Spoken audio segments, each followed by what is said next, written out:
The old man's breath left him not with a sigh, but with a riddle. In the cramped, peat-scented cottage nestled in the damp folds of the Irish mountains, Seamus Garney looked at his gathered children and grandchildren, his eyes clouded with a life of hard labor and quiet disappointment. His final bequest was not a thing of substance, but an echo. He pressed a grimy, dog-eared envelope into his eldest son's calloused hand. "I have left you what my father left me," he whispered, the words a rustle of dry leaves. "I have nothing else." They buried him in the churchyard under a slate-gray sky, the rain a constant, gentle mourner. The envelope, seemingly as worthless as the dust on the mantel, was tossed into a drawer of an old dresser in the basement, forgotten amidst the ghosts of broken tools and unused canning jars. Grief was a luxury they couldn't afford. Survival was a relentless taskmaster. Weeks later, it was young Darwin, barely 16, and with a mind that churned like the river over slick stones, who found it. He was searching for a piece of harness leather, his fingers brushing against the paper in the dark drawer. He carried it upstairs, wiping the grime of years onto his trousers. The envelope was frail, its creases deep as scars. Inside, a single sheet of paper bore a message in faded ink. "Hello, my son.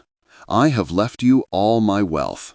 A jar, a dog, an axe, and lavender." Darwin read the words aloud to the silent, weary kitchen. His sister, Maeve, snorted from the sink. A fortune in poetry, then. The old man was addled at the end. A bitter smile twisted Darwin's own lips. It was the final, cruel joke of a lineage defined by poverty. But the words wouldn't leave him. They took root in his mind as he tended the stubborn, rocky soil of their small farm. A jar, a dog, an axe, and lavender. They were not just objects, they were a constellation of his grandfather's life. He saw the man in flashes of memory, sealing jars of preserves with grim determination, his sheepdog Finn, a loyal shadow at his heels, splitting wood for the fire with a weathered axe, the scent of lavender from the single bush by the door, a stark contrast to the earthy smells of poverty. Days later, sitting on a fallen log at the edge of their land, the pieces clicked into place.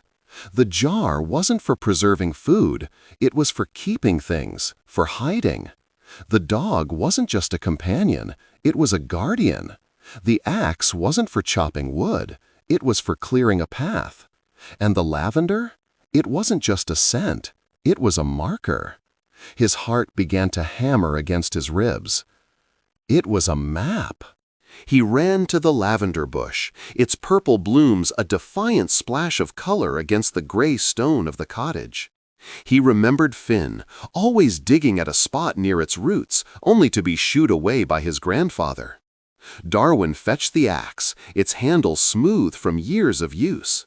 He cleared away the tangled growth behind the bush, his breath catching. There, partly obscured by a flat stone, was a small, tightly sealed mason jar. Inside, sheltered from the decades, was another envelope, crisp and white. With trembling hands, Darwin opened it. The letter was from his grandfather, but the voice was younger, sharp with a cunning hope. "If you are reading this, you have the wit I hoped for. The jar held this secret. The dog tried to show you the spot. The axe cleared your way. The lavender marked it, for its roots run deep, and it returns year after year, no matter the harshness of the winter. I could not leave you a life of softness, for a soft man is easily broken. I had to leave you a test. Your fortune, £50 million, is held in trust at the Bank of Ireland in Dublin, under the name Lavender Holdings. The key is with my solicitor, Mr. Abernathy in Galway. I made my wealth in America, but I buried my heart here. I lived poor so that you would not grow up entitled and weak. I lived poor so you would learn to see what is not immediately visible. That is the true inheritance. Use the money to mend this land, but do not let it mend your spirit too much. A little hardship is the whetstone for the soul. Darwin sat back on his heels, the paper fluttering in the breeze. The sarcastic smile was gone, replaced by a profound, unsettling awe.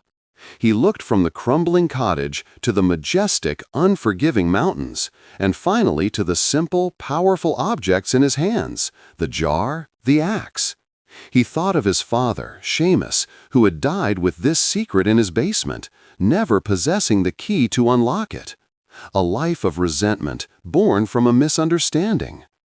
Maeve found him there, his face streaked with rain and something else. She read the letter, her initial scoff dying in her throat. 50 million, she whispered, the number a foreign incantation. All this time, we had this. Dodd died thinking his own father was a miser. Darwin stood up, the axe feeling weighty and significant in his hand.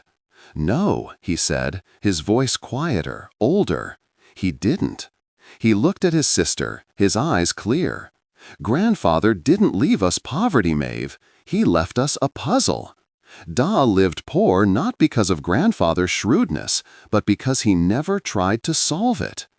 The rain began to fall in earnest, washing the dirt from the empty jar. The fortune in Dublin was an abstraction, a number in a ledger.